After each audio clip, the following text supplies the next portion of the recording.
علیکم ورحمۃ اللہ وبرکاتہ۔ ان الحمدللہ نحمدہ ونصلی علی رسولہ الکریم، اما بعد۔ جی میرے پیارے ناظرین، الحمدللہ رمضان المبارک رواں دواں ہے، تو اس مبارک مہینے میں جتنی بھی اللہ کی کلام کی تلاوت کی جائے کم ہے۔ زیادہ سے زیادہ جو آدمی عام روٹین کے مطابق آدھا سپارہ پڑھتا ہے، اسے چاہیے کہ وہ 1.5 سپارہ پڑھے۔ زیادہ سے زیادہ اللہ کی کلام کی تلاوت کی جائے، اس مہمان مہینے کی قدر کی جائے۔ جس طرح ہم رمضان کے روزے رکھ رہے ہیں، راتوں کا قیام ہو رہا ہے، الحمدللہ اللہ اسی طرح ہمیں اور زیادہ توفیق عطا فرمائے تاکہ اس مہینے کی قدر کی جائے۔ تو محترم ناظرین، آج جو میں بات کرنے والا ہوں، ایک چھوٹی سی سورت پہ بات کروں گا جس کو سورت اخلاص بھی کہا جاتا ہے۔ اور یہ سورت سنیں کہ کتنی لمبی، ایک لمحہ لگتا ہے۔ قل هو اللہ احد اللہ الصمد لم یلد ولم یولد ولم یکن لہ کفوا احد۔ نبی پاک جناب محمد رسول اللہ صلی اللہ علیہ وسلم نے فرمایا کہ جو آدمی اسے پڑھتا ہے اللہ تعالیٰ اس سے محبت کرتے ہیں۔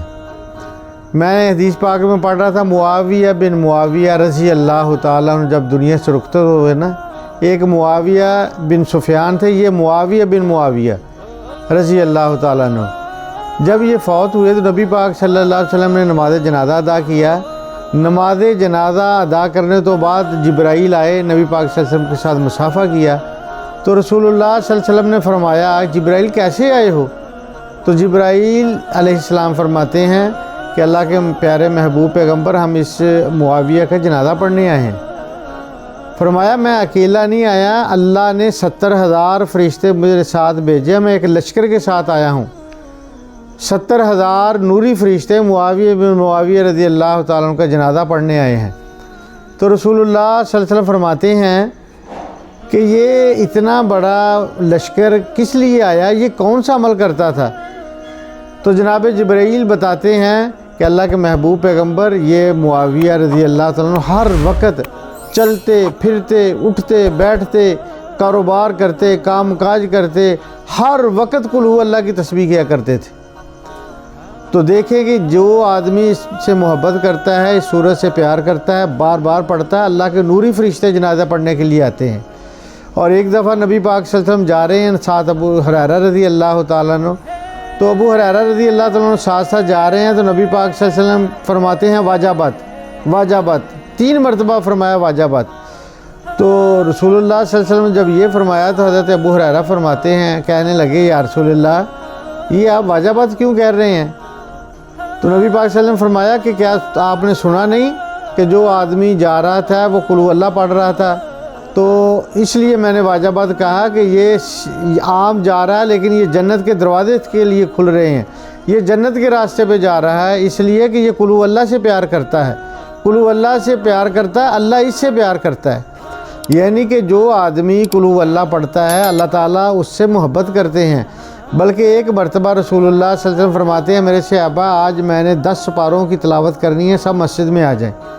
تو رسول اللہ صلی اللہ علیہ وسلم کہنے کے بعد آئے، صرف ایک سورت پڑھی قل هو اللہ احد اللہ الصمد لم یلد ولم یولد ولم یکن لہ کفوا احد، تو چلے گئے۔ ان صحابہ اکرام کی جماعت ایک مسجد میں ہے اور انتظار کر رہے ہیں کہ نبی پاک صلی اللہ علیہ وسلم نے آج 10 سپارے سنانے ہیں۔ تو جب نبی پاک صلی اللہ علیہ وسلم بعد میں مسجد میں آئے، فرمایا صحابہ آپ ادھر بیٹھے ہو؟ فرمایا اللہ کے رسول، آپ نے فرمایا تھا کہ 10 سپارے جو آج تلاوت ہوگی۔ تو نبی پاک صلی اللہ علیہ وسلم نے فرمایا کہ میرے پاس جبرائیل آئے، انہوں نے کہا کہ جو آدمی ایک مرتبہ قل هو اللہ پڑھتا ہے اللہ تعالیٰ اس کے نامہ اعمال میں 10 سپاروں کا ثواب عطا کر دیتے ہیں، لکھ دیا جاتا ہے۔ تو یعنی کہ مقصد کیا ہوا، اگر کوئی آدمی 10 مرتبہ قل هو اللہ پڑھتا ہے تو نبی پاک صلی اللہ علیہ وسلم نے فرمایا اس کا محل جنت میں بنا دیا جاتا ہے۔ اور محل بھی میرے بھائی ایسا نہیں کہ جیسے ہمارے پاکستان میں ہے یا یورپ میں ہے یا انڈیا میں ہے یا سعودی عرب میں، ایسے محل نہیں، وہ محل ایسا ہوگا کہ اس کی اینٹ جو سونے کی ہوگی، گارا کستوری کا ہوگا۔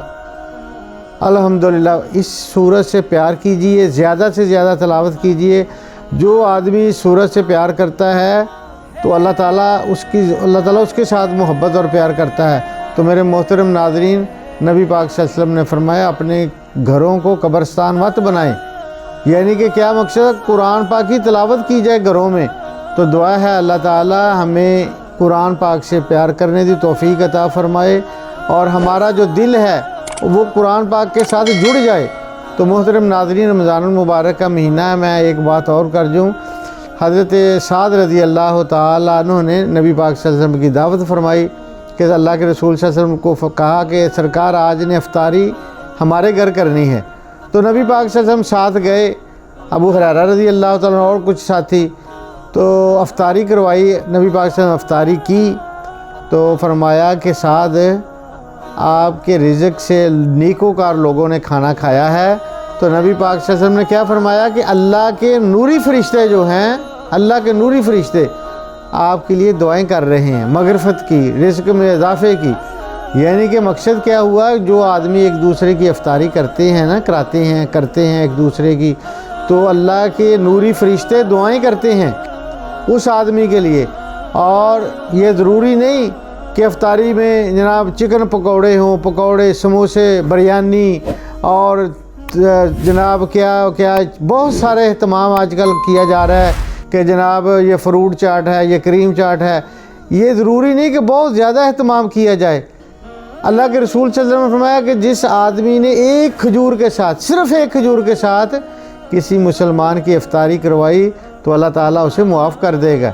تو یہ معافی والا مہینہ ہے، ایک دوسرے کی افطاریاں کروائیں، ایک دوسرے کو دعوتیں کریں، ایک دوسرے کو تحفے تحائف دیں تاکہ آپس میں ہماری محبت میں اضافہ ہو۔ تو میرے محترم بھائی، کیا کرنا ہے؟ آج کا سبق جو ہے کہ قل ہو اللہ کو زیادہ سے زیادہ تلاوت کرنا ہے، اللہ کے ذکر سے ہر ٹائم ہماری زبان تر رہے، اور ایک دوسرے کو افطاری کی دعوتیں دیں۔